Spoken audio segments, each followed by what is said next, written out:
رب اشرح لی صدری ویسر لی امری واحلل عقدۃ من لسانی یفقہوا قولی رب یسر ولا تعسر وتمم بالخیر وبک نستعین۔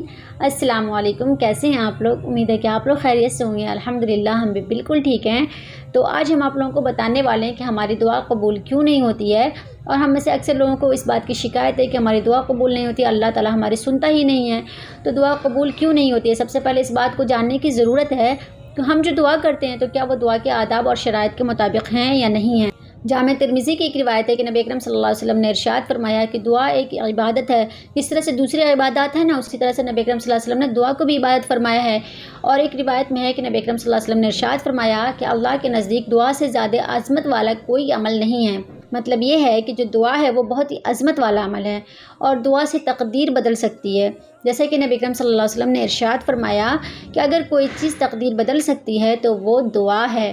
تو یہ کتنا آسان عمل ہے اور کتنا افضل عمل ہے، ہم لوگ سارے لوگ آسانی سے کر سکتے ہیں اسے، اور دعا تو ہم میں سے سارے لوگ کرتے ہیں، لیکن اگر ہم ان کے آداب اور ان کے شرائط کا خیال رکھیں گے نا تو اللہ تعالیٰ ہماری دعاؤں کو فوراً ہی قبول فرما لے گا۔ اور ایک روایت میں ہے کہ نبی اکرم صلی اللہ علیہ وسلم نے ارشاد فرمایا کہ دعا نازل شدہ اور غیر نازل شدہ تمام ہی بلاؤں کا حل ہے، تو تم لوگ دعا کرو۔ مطلب یہ ہے کہ جو مصیبتیں ہم پہ آ چکی ہیں، دعا کے ذریعے اللہ تعالیٰ ان مصیبتوں کو ختم کر دے گا، اور جو آنے والی ہیں اللہ تعالیٰ اس سے بھی ہمیں محفوظ رکھے گا۔ اور غور کرنے والی بات یہاں پہ یہ ہے کہ نبی اکرم صلی اللہ علیہ وسلم نے سارے لوگوں کو بولا ہے کہ تم لوگ دعا کیا کرو۔ آپ صلی اللہ علیہ وسلم نے یہ نہیں فرمایا کہ اگر کوئی گنہگار ہے تو وہ دعا نہ کرے اور صرف نیک بندے ہی کی دعا اللہ قبول فرماتا ہے۔ اگر ایسی بات ہوتی کہ اللہ تعالیٰ گنہگار بندوں کی دعاؤں کو قبول نہیں فرماتا تو نبی اکرم صلی اللہ علیہ وسلم فرماتے، اے امت مسلمہ کے نیک لوگوں، تم دعا کرو تو اللہ تعالیٰ جو ہے آنے والی مصیبتوں کو اور جو آئی ہوئی مصیبتیں ان کو ٹال دے گا، ہے نا۔ تو اس کا مطلب یہ ہے کہ جو گنہگار بندے ہیں اور جو نیک بندے ہیں، اللہ تعالیٰ تمام ہی بندوں کی دعاؤں کو قبول فرماتا ہے، اور اللہ تعالیٰ اپنے بندوں کو کبھی بھی مایوس اور محروم نہیں کرتا ہے۔ اور دعا کے جو چند آداب ہیں ان میں سے ایک یہ بھی ہے کہ اپنے ہاتھوں کو اٹھا کر اللہ تعالیٰ سے دعا مانگیں، اور قبلہ رخ ہو کر کے دعا مانگنا بھی سنت ہے۔ ابن ماجہ کی ایک روایت ہے کہ نبی اکرم صلی اللہ علیہ وسلم نے ارشاد فرمایا کہ تمہارا رب بڑا ہی حیا والا اور بڑا ہی سخی ہے۔ مطلب یہ ہے کہ اگر اللہ تعالیٰ سے کوئی بھی بندہ ہاتھ اٹھا کر دعا مانگ لے تو اللہ تعالیٰ کو بہت شرم آتی ہے کہ وہ اسے خالی ہاتھ لوٹا دے۔ اللہ تعالیٰ کو اچھا نہیں لگتا کہ میرا بندہ مجھ سے مانگ رہا ہے اور میں اسے ایسے ہی لوٹا دوں۔ اللہ تعالیٰ ضرور اسے کچھ نہ کچھ عطا فرماتا ہے۔ اب وہ چیز کے بدلے چیز بھی ہو سکتی ہے، جیسے کہ انسان کوئی چیز مانگ رہا ہے کہ اللہ میرا فلاں کام کروا دے، اللہ مجھے وہ چیز دلوا دے، تو اللہ تعالیٰ وہ چیز بھی اس کو دلا دیتا ہے۔ اور کبھی کبھی ایسا ہوتا ہے کہ وہ چیز اگر ہمارے لیے نقصان دہ ہوتی ہے، وہ اس چیز سے ہمیں تکلیف ہوگی اگر بعد میں، تو اللہ تعالیٰ اس چیز کو، اس پریشانی کو ہم پہ آنے سے پہلے ہی ہٹا دیتا ہے ہماری دعاؤں کی وجہ سے۔ اور کبھی کبھی ایسا ہوتا ہے کہ اللہ تعالیٰ جو ہے اس کا اجر و ثواب آخرت میں لکھ دیتا ہے۔ اور ترمذی شریف کی ایک روایت میں ہے کہ ایک شخص آیا، اس نے 2 رکعت نماز پڑھی اور ہاتھ اٹھا کر دعا کرنے لگا کہ اللہ قبول فرما لے۔ آپ صلی اللہ علیہ وسلم نے فرمایا اس کی قبول نہیں ہوئی۔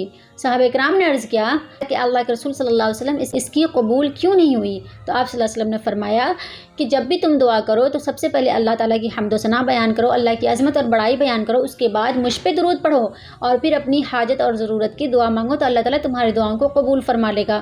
تو یہ بات ایک صحابی سن رہے تھے، وہ گئے اور انہوں نے جا کے فوراً ہی 2 رکعت نماز ادا کی اور اللہ تعالیٰ سے دعا کرنے لگے۔ سب سے پہلے اللہ کی حمد و ثنا انہوں نے بیان کیا اور حضور صلی اللہ علیہ وسلم پہ درود بھیجا، پھر اپنی حاجت کی دعا مانگی، تو آپ صلی اللہ علیہ وسلم نے فرمایا کہ اس کی قبول ہو گئی۔ تو جب بھی دعا کریں تو سب سے پہلے اللہ تعالیٰ کی حمد و ثنا بیان کریں، اللہ کی بڑائی بیان کریں، پھر حضور صلی اللہ علیہ وسلم پہ درود بھیجیں اور پھر اپنی حاجت کی دعا مانگیں، تو اللہ تعالیٰ آپ کی دعاؤں کو ضرور قبول فرمائے گا۔ لیکن اگر بندہ ایسا ہے کہ بہت ہی مصیبت میں ہے اور وہ اس طرح سے نہیں مانگنے کی حالت میں ہے، تو وہ کیا کرے؟ اس وقت جس حالت میں بھی اللہ کو پکار سکتا ہے، اللہ تعالیٰ تو ہر حالت میں اپنے بندوں کی سننے والا ہے۔ اور دعا کے آداب میں سے یہ ہے کہ دعا پوری یقین کے ساتھ مانگیں کہ اللہ تعالیٰ ہماری دعاؤں کو بس فوراً ہی قبول کر لے گا، اتنی یقین کے ساتھ اللہ سے دعا مانگیں۔ دعا بہت ہی جامع ہو، یعنی کہ ہر بات کو الگ الگ کر کے بیان نہ کریں کہ اللہ ہمیں یہ عطا فرما دیجیے، اللہ ہمیں وہ عطا فرما دیجیے۔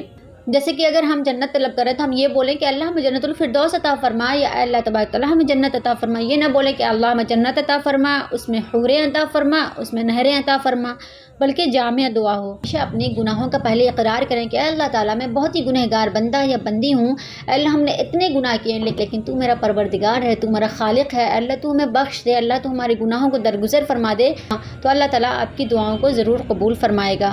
اور دعا کے آداب میں سے یہ بھی ہے کہ اللہ سے اس طرح سے دعا کریں، اللہ اگر یہ چیز ہمارے لیے اچھی ہے، ہمارے لیے بھلی ہے تو ہمیں ضرور عطا فرما، اور اگر اس میں ہمارے لیے شر اور برائی ہے تو ہمیں اس سے محفوظ رکھ۔ اس طرح سے دعا نہ کریں کہ اللہ آپ کو دینا ہے تو دے دیجیے، نہیں دینا ہے تو مت دیجیے، اس طرح سے دعا نہ کریں۔ اللہ تعالیٰ سے اس طرح سے دعا کریں گے تو اللہ تعالیٰ آپ کو کیسے عطا فرمائے گا؟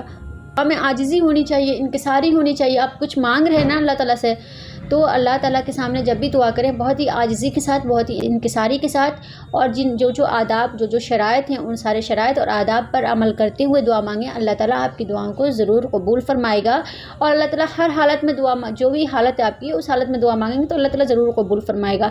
لیکن جب اطمینان سے دعا مانگ رہے ہیں، جیسے کہ نماز کے بعد دعا مانگ رہے ہیں آپ، تو ان سارے شرائط اور آداب کا ضرور خیال رکھیے۔ امید کرتی ہوں کہ یہ ویڈیو آپ کو ضرور اچھی لگی ہوگی۔ اگر اچھی لگی ہے تو میرے چینل کو سبسکرائب کر دیجیے، دعاؤں میں یاد رکھیے، اپنا بہت سارا خیال رکھیے۔ جزاک اللہ خیرا۔ السلام علیکم ورحمۃ اللہ۔